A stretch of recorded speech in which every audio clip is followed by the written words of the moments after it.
All right, YouTube, how you doing? Welcome back to the channel. Welcome into week number 12. We have the Sunday slate video here on the Guy Boston Sports channel. In this video, I'm going to dive into each and every one of these games on Sunday. I'll give you my prediction on the side. I'll give you my prediction on the total. We'll talk about any other plays like player props that we like within each game as well as we break them down. But as always, guys, make sure to keep an eye down on the pinned comment of this video. That's where you'll find all of my final plays, so I'm actually rolling with myself. If that does interest you, it is absolutely free down in the pinned comment. All right, YouTube, how you doing? Welcome back to the channel. I tell you guys I'm a dummy all the time. They don't suck. They've just been sucking. Get them down to -3 for more juice than Jose Canseco in his prime. Tell me you're new without telling me you're new. So don't go jumping down my throat in the comments, right? If you want to fade me, or if you do want to ride me, this still leaves a bad taste in my mouth, right? And remember, more chins, more wins.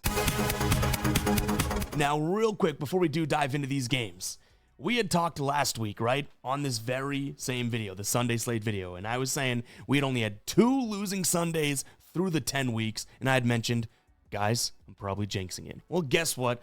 We did jinx it. We go 5-11 last week in terms of the Sunday video. We did have a profitable week 11 overall, but yeah, it was tough to see that come through with another losing week. Now we've had 3 through 11 weeks still, 3 losing Sundays. Maybe we get back on the horse and have a green Sunday here. But I knew it. I knew the moment we were like, hey, through 10 weeks, we are 8-2 on Sundays in terms of making some green. I knew we were jinxing the hell out of ourselves, and we did just that. But you know what? That is in the past, guys. Hit that like button. Hit that subscribe button. Let's jump into game number 1 here. We got the Ravens taking on the Jets. Ravens 13.5-point favorites, total at 44.5. Ravens are a little banged up on the defensive side of things. We'll see if these guys play, but Roquan Smith, Kyle Hamilton, obviously 2 guys that are very important to that defense and very recently came back to that defense, are a little banged up. So we'll keep an eye on them. I think it's going to be fairly important.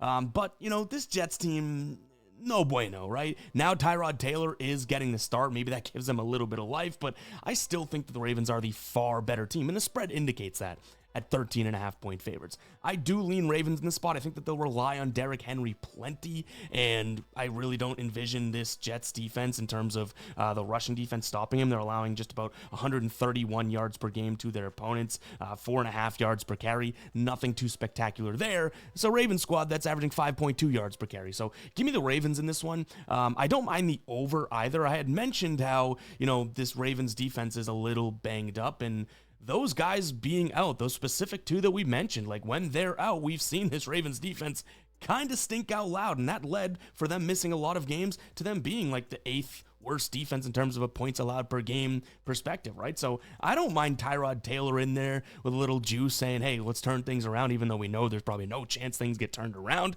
because the Jets are going to jet. But I don't mind that over 44.5.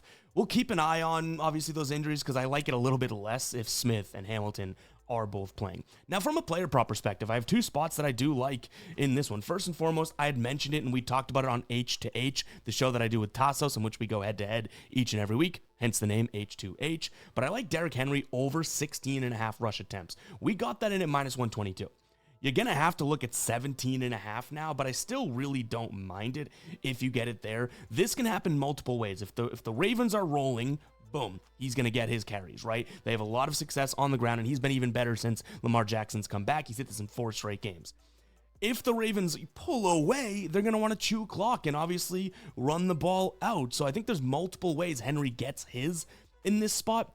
So I like his over in rush attempts. Yards, don't mind that either, but I do think that's a little bit cleaner just to say, hey, game script-wise, just get your carries.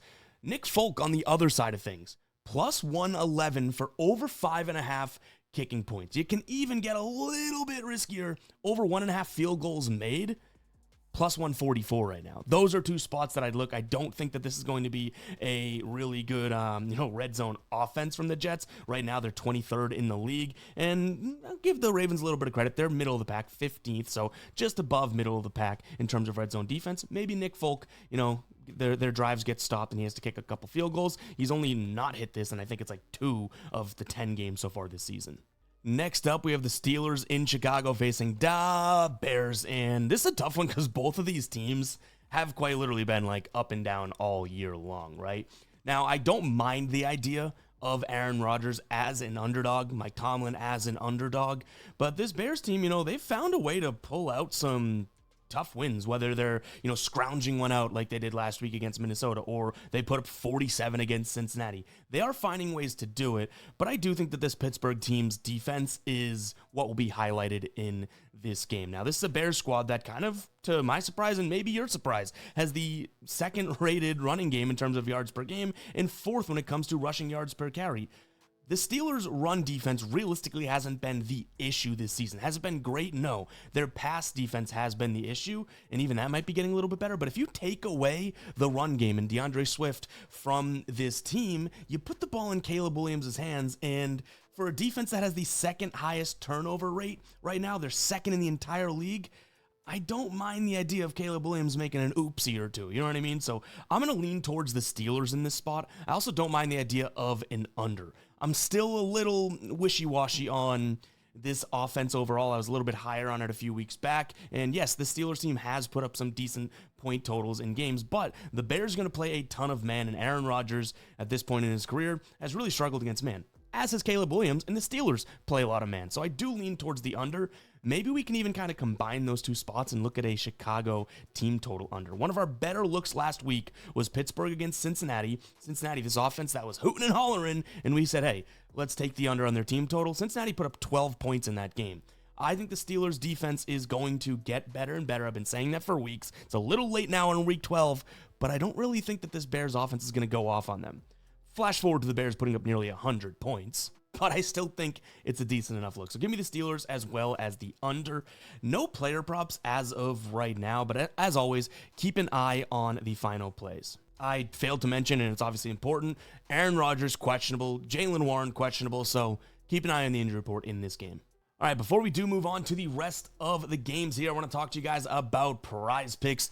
If you have not checked out Prize Picks yet and you've been living under a rock, lift that rock. Use your big boy muscles, big girl muscles, and lift that rock and get out of it. Right now, Prize Picks is still offering a play $5, get $50 instantly in lineups, and it's really, really cool because they're introducing new things into the app. It's not just player projections, more or less. You can now look at game picks, right? You can take a team on the money line. You can take an underdog, that type of stuff, right? But they're also including what they're calling culture picks, meaning non-sports related prediction markets. This thing is growing, guys. It is the next wave. Check it out. That link will be down below in the description, as well as the pinned comment. Use code GUYBOSTON, GUYBOSTON, when signing up. Again, play just $5, get $50 instantly with code GUYBOSTON. It is an absolute no-brainer, and get in on the front end of this thing. I'm telling you guys, check it out. Again, that link will be down below in the description, as well as the pinned comment.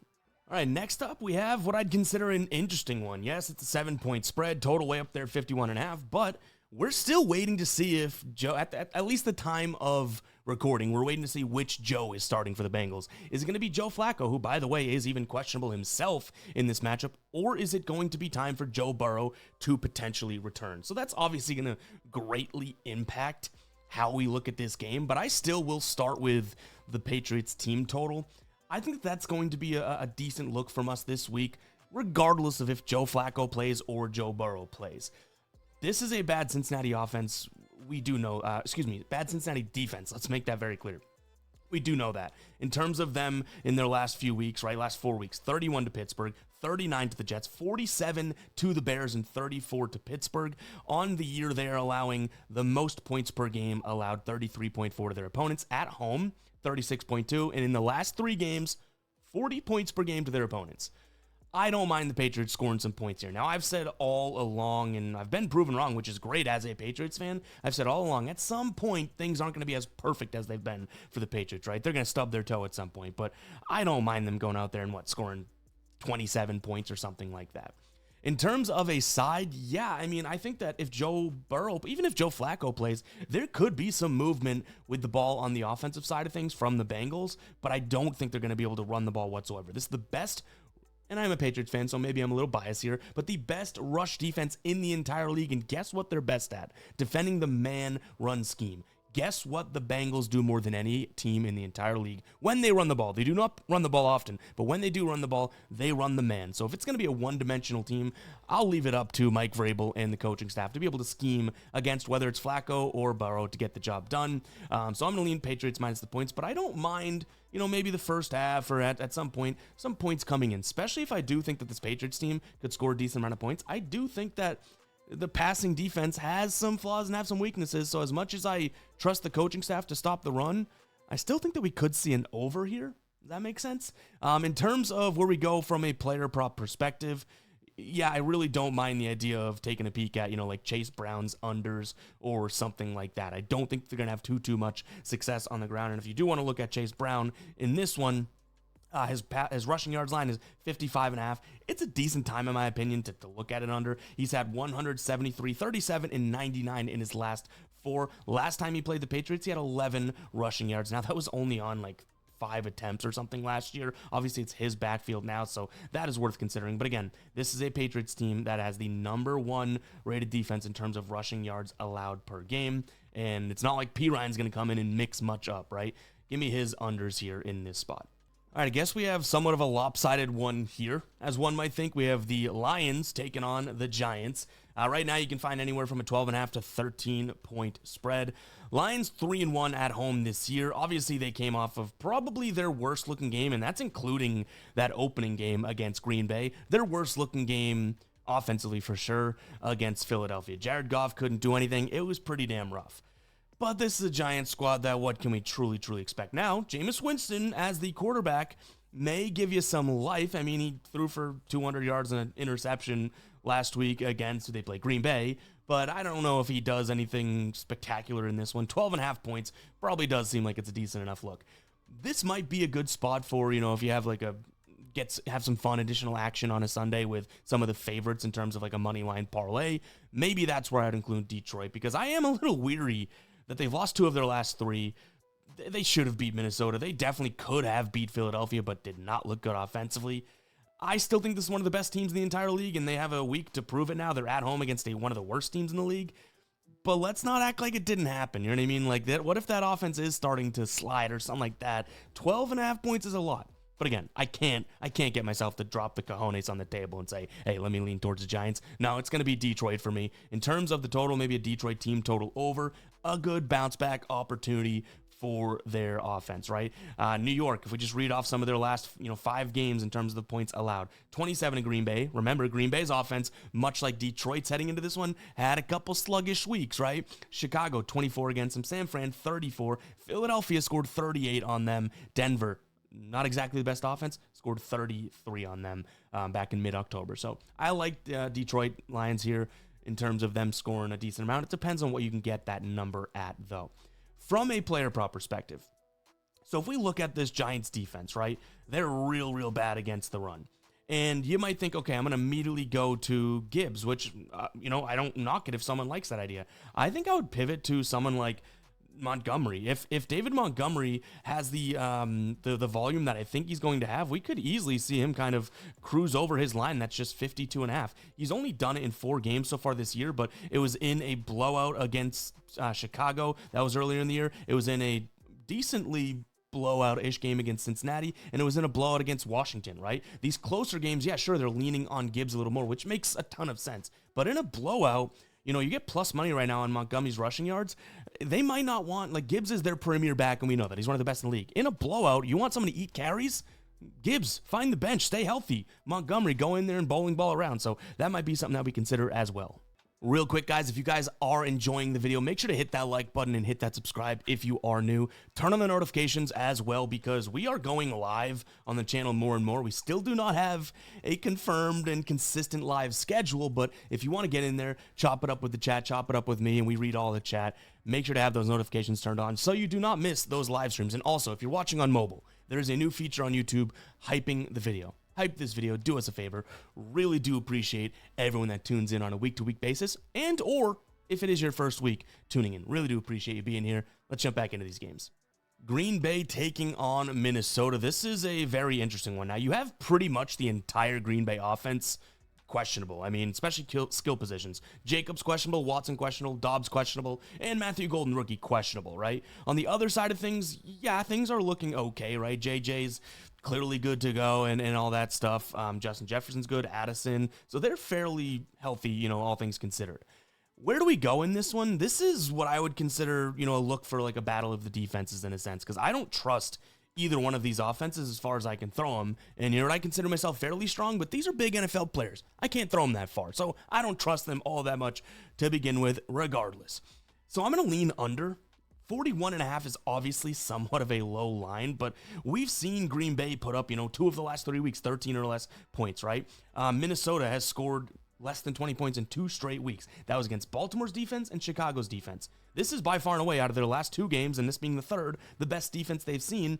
You can make an argument that that might be the case for Green Bay. They've seen Carolina, Philadelphia, and New York in their last 3 weeks. Philadelphia, I still think one of the better defenses, so I get it. But I'm going to lean under 41.5 in this spot. I do think that, being at home this point in the season goes a long way for this Green Bay squad playing at Lambeau. So I'm going to lean Green Bay minus the 6.5. But again, they're really banged up. If those guys don't play, I think that helps the under. But it does kind of take away from that 6.5 number, right? But even still, even though I've kind of ragged on this Green Bay offense, all things considered, Minnesota's right there with them, right, in terms of how much they've struggled this year. Now, yeah, albeit Wentz has played most of the game. McCarthy hasn't had much of a consistent, workload just because he's been injured. So as they get more consistent, maybe, just maybe, they're going to be a little bit better. But I still am going to give the offensive nod to Green Bay. And in a game where I think it's going to be defensive, who's going to make the big play when it needs to happen? I'm going to take Jordan Love over J.J. McCarthy here in this spot. Now, from a player prop perspective, we dug for a little bit in this game, and honestly, at first to no avail, but I end up liking a couple spots here. I think Jordan Mason could be a sneaky look. This is an absolute buy low spot for him. Over 23.5 rushing yards. Now, again, I talked about how this Green Bay defense is very, very good, but Aaron Jones against his old squad, I think everybody and their grandmother's ex-boyfriend from high school is going to be thinking about that. Jordan Mason, 23.5, he's hit this in literally 9 of 10 games so far this year. I know it's kind of crazy to back a guy that's losing touches, right? He went from 16 touches a game to the last, 5 games, having sometimes less than 5 touches per game. So I do totally get it, but I think this might be a sneaky spot for them. And again, in a defensive battle, I do think Minnesota's going to say, hey, we got to establish the run. We got Aaron Jones, Jordan Mason. These guys are good. Not great, but good. Let's try and establish the run here. I think Jordan Mason is my player prop look. And the other one, also on the Minnesota side of things, it's funny, I lean Green Bay, and then my 2 player props are Minnesota. But Jalen Nailor, over 12.5 for his longest reception. I don't want to take many players in terms of their overs if it's a high line, right? And his receiving yards isn't that high. It's at 19.5. But longest reception, he's done this in 8 of 10 games. And, in terms of his average yards per reception, it's up there at 15 yards per game. His air yards are looking pretty damn good as well. So, to me, maybe they take a shot or 2. And obviously, he's going to be the receiver that's kind of forgotten about in a sense, right? So, yeah, 2 buy low spots for these Minnesota players. Chiefs taking on the Colts.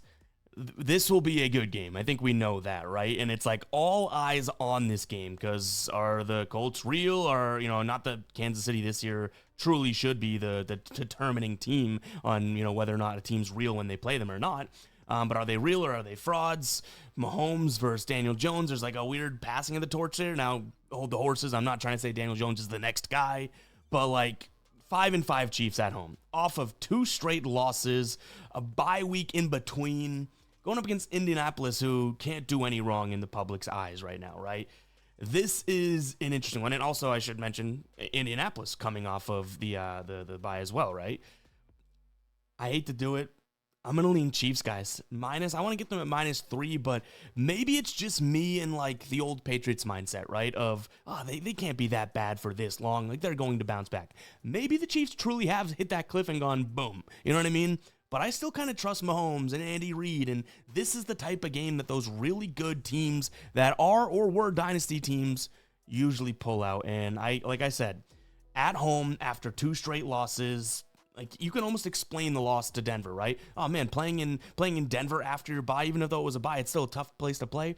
Well, now you have a tough place to play for the opponent in Indianapolis. Chiefs just lost a week after the bye. Maybe the Colts do the same here. I get it. I get a lot of people are going to hate this one. A lot of people are on the Colts and stuff like that. But to me, I don't know. Maybe it's old school thinking. I think the Chiefs got it done. Now, I will say this. We don't have a DMB graveyard. We do have one for the NBA, which is right here. We have a couple things on it, Jimmy Butler and the Spurs right now. We do not have one for the NFL, but I'll probably pocket the Chiefs for a little bit here if they end up blowing this one, because we did wager on them last week against Denver, and it blew up in our face, right? So I will say this is at least, if the Chiefs are listening, hey, if you want me to keep riding with you at any point, it's a must-win week for you, because I'll put them away for a little bit if they don't pull it out. In terms of a total, I don't mind the under. This Indianapolis defense, I don't think is all that great, especially from a passing perspective, but they do play a ton of man, and Patrick Mahomes honestly has kind of stunk out loud against man this season, so maybe this is like a 27 to 23 game maximum, which would still be fitting right under that 50.5. Honestly, no real player props in this one. We dug, and I think it ultimately comes down to the Chiefs and the under for me in this one. Titans taking on the Seahawks. Seahawks, close but no cigar last week against the Rams. That was a really, really good game to watch. Not so good for my future of the Seahawks winning the division, but nonetheless, still prove that they are right there with them, right? They lose 21-19. Tennessee lost a close one to Houston. I mean, they didn't really put up any points, but how much can we expect them to put up, right? Right now, they are the worst offense in the league, averaging 14.3 points per game. And the Seahawks, the top, I would say, at least on the road, one of the top defenses. They were definitely a top defense overall as well, but second best on the road this year, allowing 16.8. So how can we think this goes any different, right? I like the Seahawks in this spot. They should pressure Cam Ward. They're going to play a lot of zone. He's a little bit better against zone, but still I don't think he's going to be all that much better.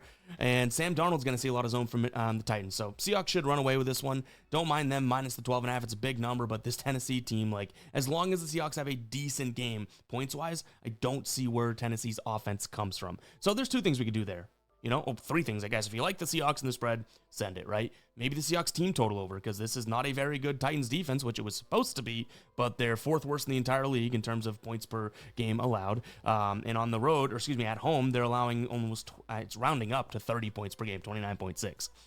But you could also take a peek at, so that's Seahawks team total over, right? But you could also take a peek at maybe Tennessee's team total under, right? This is a Tennessee team that has dominated their opponents so far this season, and if you have arguably the worst defense in the entire league going up against arguably the best, one of the best, probably more safe to say, how could you go wrong with taking that team total under, right? The problem is, the only wrong thing you could do is, I think right now you'd have to go under 14.5, something crazy like that to get any sort of consumable odds, which is definitely very, very low.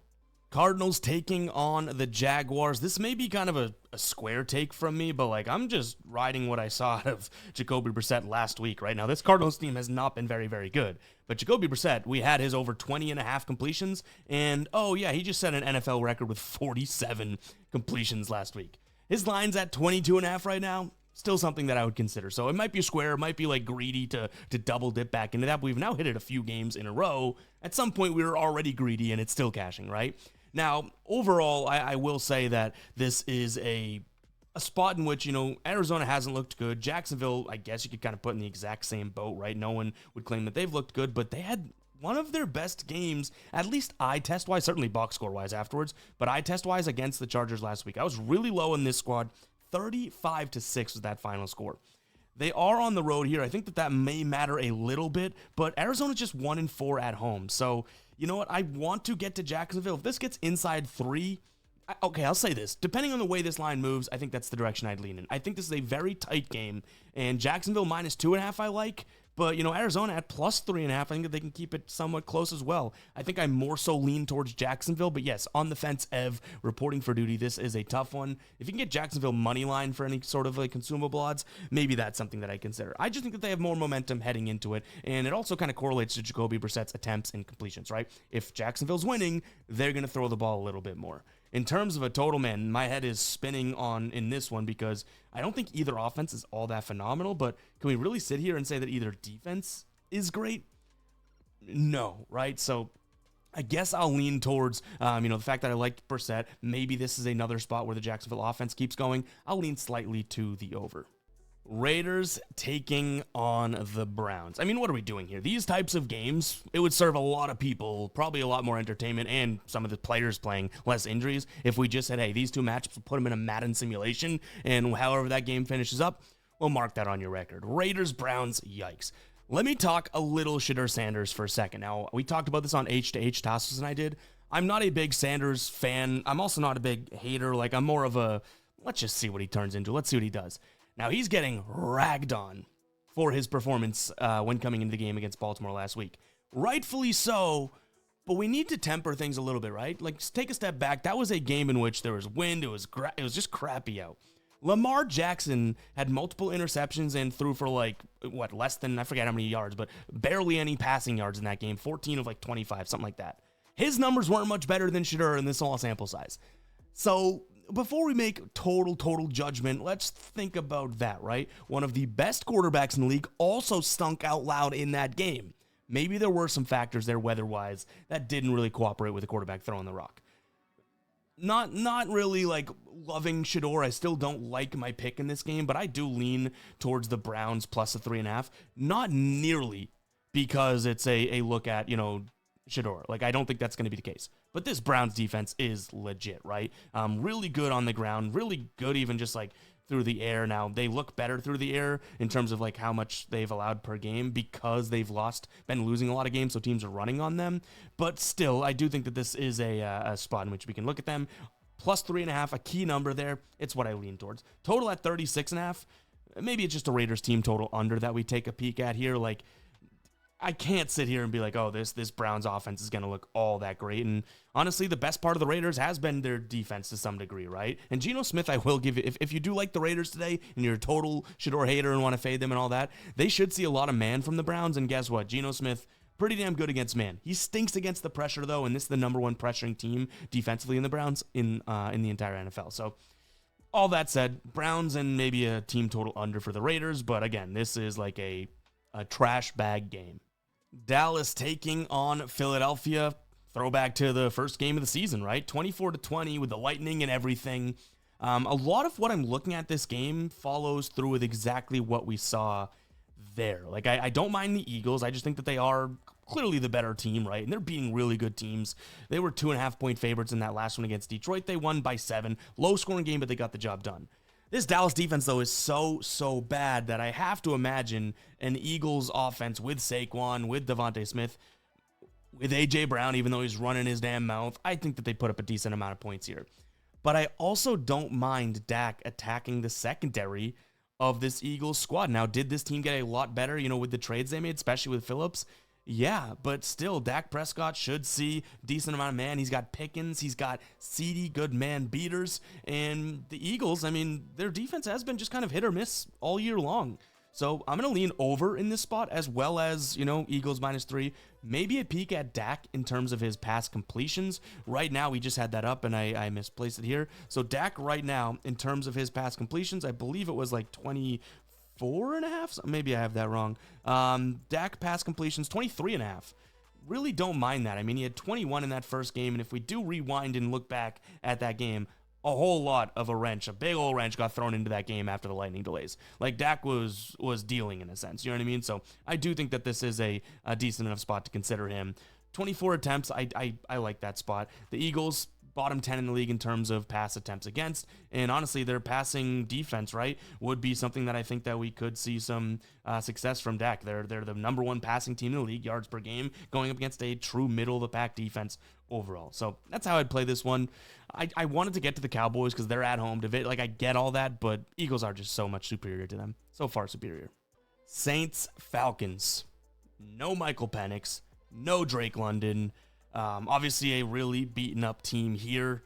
Alvin Kamara is also questionable. Shad, whatever the hell the guy's name is now, starting for New Orleans, is another one of those games that maybe we just put it into Madden, right? At least we got Bijan Robinson to look forward to in this spot. The weakness of this Saints defense has realistically been the rushing yards, but not necessarily yards per carry. They're actually a top 10 team in that this year, and now we know the run's going to be coming at them, you know what I mean? So I do get a little weirded out here. I'm going to lean Saints. They're at home. I think the world's probably going to be on Atlanta because people are going to be like, oh, they're still the better team, and Kirk Cousins stinks. You know what I mean? Maybe this is a chance for him to prove everyone wrong, but that dude, I think he got out of the flow of, being able to run an every down type of an offense because he obviously sat for so long, and even last year when he didn't necessarily have the best line or anything like that, he kind of fell off big time, right? So Penix has been the starting QB, and obviously Kirk Cousins had played a decent amount this season, but we really haven't seen him look good at all, right? So I'm going to lean towards the Saints in this one. Maybe an under, maybe a Falcons team total under. Like you can stack the box, put two guys on Bijan here, and I'm not exactly sure where the ball goes other than him. Maybe, just maybe, now that I say that out loud, this is a Kyle Pitts game. I think he'll get a force feeding of targets, and guess what? The Saints have actually been pretty damn soft to the tight end position this year. So yeah, give me the Saints, give me the under. Kyle Pitts, I think I'm looking at you this week as well. Let's mark my words on that one. His line's at 50.5. A little bit more shaking in my boots now. I mean, obviously, with no Drake London, they probably jack up his line. So, I still like it. Not as much as I kind of was liking it. Rams taking on the Bucks. I will say, guys, if you are not aware, Tassos on the channel does a Sunday Night Football breakdown video where he goes through the game more in depth than we do in the couple minutes here. So make sure to check that out. It comes out prior to, obviously, Sunday Night Football, sometimes Saturday evening and sometimes early Sunday morning. Rams 6.5-point favorites here, and this Rams team is damn good. I've been kind of singing their praises all year long, and now I think they're finally starting to get a little attention here. 8-2, they're 4-1 at home, 4-1 on the road, so it's not like they have a drastic, difference home and away. And they're 7-3 against the number. This being inside a touchdown, I think I do lean towards the Rams, but not necessarily because of the reason people may think, right? People are probably like, oh my God, like, yeah, Stafford with healthy Puka Nacua and Devontae Adams, like, they should be good to go, right? I think it's actually the Rams defense that is like just so underrated. And when I say underrated, I know that everybody thinks they're really good, like not even good, right? Like really good. This is a great defense. It really, really is. And I think against a team that's obviously banged up, running back still a problem here. Emeka Egbuka is questionable. I think Chris Godwin's going to be back, but Baker Mayfield cannot, like the magic almost has run out to some degree, right? And for lack of a better term, they've lost 3 of their last 4. Now they played those 3 losses. Detroit, New England, and Buffalo. I get it. They smacked down on the Rams, the Saints, but this is the Rams. I'd put them in the category with the Patriots, Buffalo, and Detroit, right? So yeah, give me the Rams in this spot. I also don't mind the Bucks team total under or just the full game under. One thing I will say, Bucks, a lot of man and a lot of pressure. Like I mentioned, I'm backing the Rams because of the defense, not Matthew Stafford, but I think he'll obviously be able to get it done. But I do think the pressure could get to him. So maybe an under 49.5 is a decent enough spot to take a peek at. And again, for some additional player props and stuff like that, make sure to check out Tassos' video here on the channel. It's its own standalone game. But guys, that is going to wrap it up for today's show. Hopefully you guys did enjoy. Again, go ahead and check out Prize Picks. Play $5, get 50 instantly. All that will be down below in the description, as well as the pinned comment. Use code GUYBOSTON. We'll catch you guys in the next one, all right? Peace out.